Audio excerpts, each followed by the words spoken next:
My name is Adam Kramarczyk. I'm the farm manager here at LocalCoho in Auburn, New York. We raise coho salmon in a recirculating aquaculture farm. Unfortunately, we will be closing our doors at the end of the month. January 31st is the target. We didn't want to see the fish go to waste. It's about 60,000 pounds in total. In order to find a home for all the fish, we were exploring as many different options as possible. We knew that the food bank would be a fantastic alternative. We just needed to make it happen.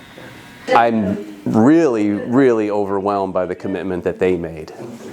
LocalCoho, the sacrifices that they had to make this happen, I mean, they had to change their business operation. We're used to processing about 600 fish a week, not 6,000. So it's a very different ballgame, which is why we need all the fantastic volunteer help we've been able to come across here. They all love it. Yeah, I think it's pretty unique. It's pretty different than a lot of the normal volunteer opportunities they come across. This is definitely the most unique food rescue thing I've ever done. Normally the work we're doing is going to the farmer's market and picking stuff up, or going to a farm and gleaning corn.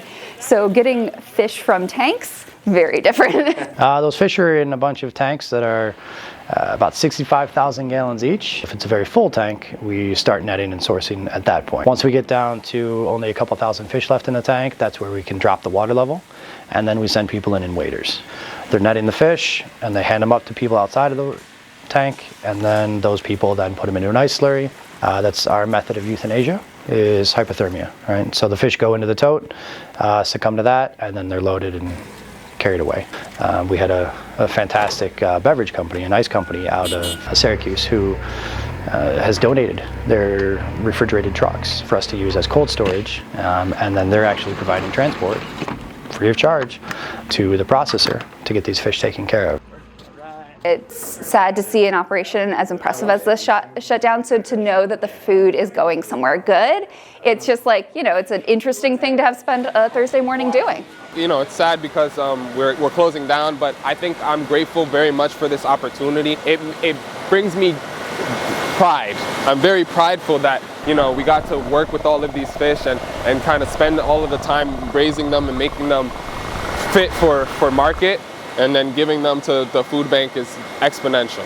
We have a network of over 300 community partners, food pantries, meal sites, emergency shelters that serve people in need throughout central New York, northern New York, and the Mohawk Valley.